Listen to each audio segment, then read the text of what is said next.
If you're young and you feel like your life is out of control, or maybe parts of it, you need to watch this video. That feeling of control that you're looking for, it doesn't come with age.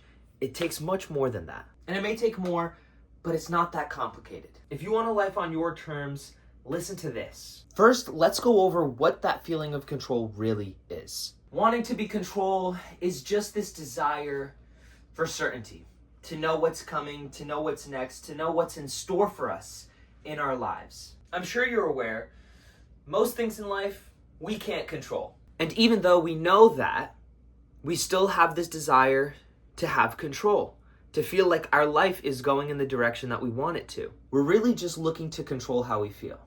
If we could be sure about how we are going to feel, we feel like we have control. Because ultimately, everything that we do is in order to feel a certain way. You're either wanting to feel happy or excited or love or maybe even angry. Some people want to feel upset or stressed out because it may help them do something later, feel a certain way later. And I'm saying this as someone who has lived through these lessons. I didn't read this in a book, I didn't watch it in a video. I experienced my life in a way where I was always chasing some feeling. I wanted some certainty that I could feel a certain way in any given moment. And so what I did is I took as many things out of the equation as possible. I did a lot of testing. I figured out, okay, if I adjust this area of my life, how does that affect me? The one that affects me the most, sleep. I can control how much sleep I get. There's a lot I do have control over, even though I know for me that when I get the sleep that I need, everything else in my life gets a boost. My energy, my focus, interactions with my friends, with my family, with strangers. And if I want all those benefits in my life, I have to get sleep. That's something I have control over. And I've done it so much that I can be sure I could feel those things in the morning after a good night's rest. That's the type of control that we really have that drastically changes our life. And that's starting small, because it gets larger than that. I'm sure you've had that moment where you sat in front of a mirror and you just contemplated your life. You were wondering, how did I get here? Where am I going? What's next? What do I really want from life? And if you don't often think about those things, it could be hard to answer. It could definitely stump you and maybe even stress you out because it's your future. You have to figure out for you, where's that line that you can draw between things you can control and can't control? For me, it's my emotions. One of the strongest controls that I have in my life is over how I think and feel. And a lot of people get intimidated by that, but it's not that hard. It just takes practice, honestly. I'm not saying I got here overnight, but I am saying I got here. It's not impossible. And as soon as you accept that, it's not impossible, you can start taking steps to do it. How do I control my thoughts and emotions? I challenge everything. Everything. I ask questions all the time. I get curious all the time. Because here's the most dangerous thing that we could do for our thoughts and our emotions. It's thinking we have 100% of the information and that we are 100% correct. Hubris. I learned that if I practice just a little bit of humility and I say, I don't know shit, that my mind gets much more open to different answers. It gets much more open to the possibility that I don't know everything, because I don't, and I'm open to learn. I'm open to learning. And funny enough, because of that, I often have those types of interactions with other people too. You know, the way I challenge other people is the same way I challenge myself. It's never out of hatred or envy or pain or grief.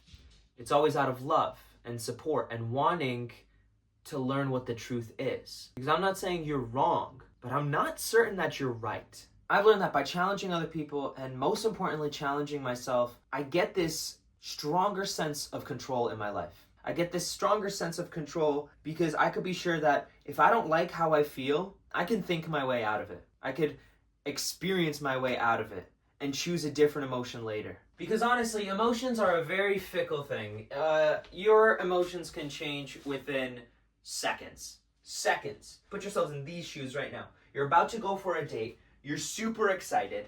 And all of a sudden, you get a text from the person you're about to go on a date with telling you that they can't make it. You already got dressed. Maybe you did an everything shower.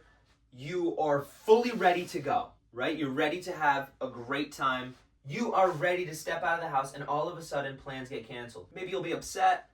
Maybe you'll be a little confused or frustrated. We all react differently. But you're no longer that super happy, super excited self. Within an instant, your emotions have changed. So however you were feeling, they canceled. Maybe you're feeling a bit disappointed. You start wondering, oh, do they really like me? Maybe they never liked me to begin with. Maybe this was all just not supposed to happen. You're feeling pain. And then all of a sudden, you get another text from them, and you come to find out that they were in a terrible car accident on the way to pick you up. They were on the way to meet up with you, but they ended up having an accident, meaning they couldn't make it. If you're feeling confused, you may have your answer now. You may be feeling bad. You may be feeling a little remorseful. You may still be feeling disappointed. I'm not saying you're immediately going to be happy because they have a valid reason, but it may make you more likely to say yes to a reschedule later versus completely blow them off and say, absolutely not, screw this person. And that is just one tiny example because it happens everywhere all the time. We are feeling one way, we get new information, and we change how we feel. In an instant, we feel differently. But it's not just going from positive to negative. The same can happen the other way around. But that one takes more practice. That one takes more time. That one takes learning what your boundaries are of what you can control and following it like it's your code of honor. Mine definitely took me a little bit of time, but I got there. I figured it out, and I'm always updating it. It's not a finish line you're going to reach. It's a book that you are continuously writing. And if you want the control in your life that you need in order to get that job, to have that relationship, to get everything that you are looking for in life and more, the stuff you can't even imagine right now, you gotta be in control of yourself. If you're not, life is just going to control you. Life is going to give you stuff and you are going to think, why is life happening to me? Why is life making these decisions to me? Why am I forced to go through this? Rather than realizing that life is happening for you. Everything that has happened up until now has been for you. It's either been a gift, a blessing, or a lesson. There's something to learn from everything you've experienced, all the pain, all the struggle, because that's what we're feeling right now. If we're feeling lost, if we're feeling out of control, we're feeling pain. We're feeling maybe a little bit of stress, a little bit of frustration, disappointment. There's a purpose to it all. And you say, oh my God, Philip, I've heard this shit 1,000 times before. What purpose could there be? I would love to tell you.